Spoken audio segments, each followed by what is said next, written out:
যোৰহাটৰ চাহ বৰ্ডৰ কাৰ্যালয়ত ক্ষুদ্ৰ চাহ খেতিয়কৰ ধৰ্ণা কাৰ্যসূচী। ক্ষুদ্ৰ চাহ খেতিয়কে প্ৰাপ্তিৰ দাবীত কপাই তুলিলে চাহ বৰ্ডৰ কাৰ্যালয়। চাহপাতৰ মূল্য শীঘ্ৰে বৃদ্ধি নকৰিলে জংগী আন্দোলনৰ হুংকাৰ।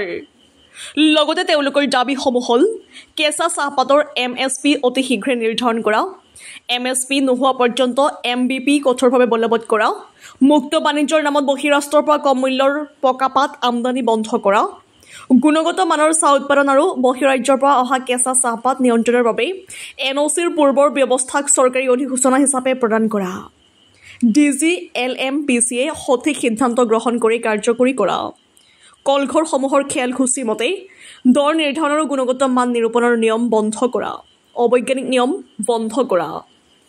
যোৰহাটৰ পৰা ধ্ৰুৱজ্যোতি পাচনিৰ ৰিপৰ্ট AN লাইভ।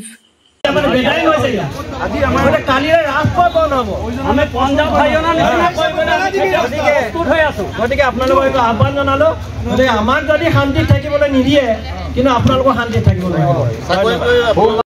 আমাৰ যোৰহাট ডিষ্ট্ৰিক্টখন ঠাণ্ডা কৰিম বুলি কৈছে, কোনোবা বাহিৰৰ কোনোবা এখন ষ্টেট ঠাণ্ডা কৰি আহিছে, আমি নাজানো কাক ঠাণ্ডা কৰিছে, কিন্তু আমাৰ যোৰহাট ডিষ্ট্ৰিক্টখন ঠাণ্ডা কৰিম তেনেকৈ কৰিছে। কিন্তু সেইটো বৰ আমাৰ কাৰণে এটা চিন্তনীয় বিষয়। গতিকে আমি সেইটো প্ৰথমে আমি ঠাণ্ডা কৰি ল'ম।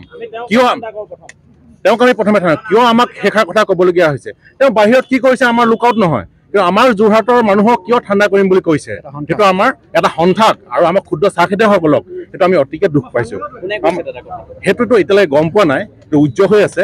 যিদিনাখন আমি গম পাম সেইদিনাখন আমি আৰু উগ্ৰ হৈ যাম। এয়া আমাৰ খুব কম মানুহ, আমাৰ কমেও 50-1 লাখ মানুহ আছে আমাৰ ক্ষুদ্ৰ চাহ খেতিয়ক। আমি কাকো ডিষ্টাৰ্ব নাই কৰা, কিন্তু এতিয়া আমি যদি তেখেতে মিডিয়াৰ যোগেৰে তেখেতে গম পাইছে, নিশ্চয় যি কৈছে তেখেতে মিডিয়াৰ আপোনালোকৰ জৰিয়তে তেখেতে নিশ্চয় গম পাইছে।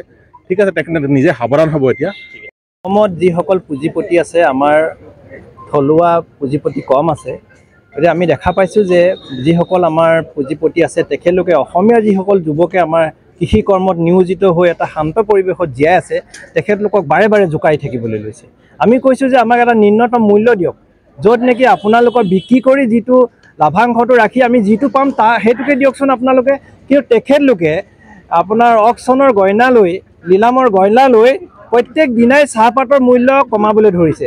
এতিয়া 1 কেজি কেঁচা পাতৰ উৎপাদনী ব্যয় হয় 22 টকাৰ পৰা 24 টকাৰ ভিতৰত, কিন্তু তেখেতলোকে আমাক প্ৰদান কৰিছে 16 টকাৰ পৰা 20 টকাৰ ভিতৰত। গতিকে যিজন উদ্যোগপতিৰ এজোপাও চাহ গছ নাই, তেখেতে চাহৰ কি মৰম বুজিব?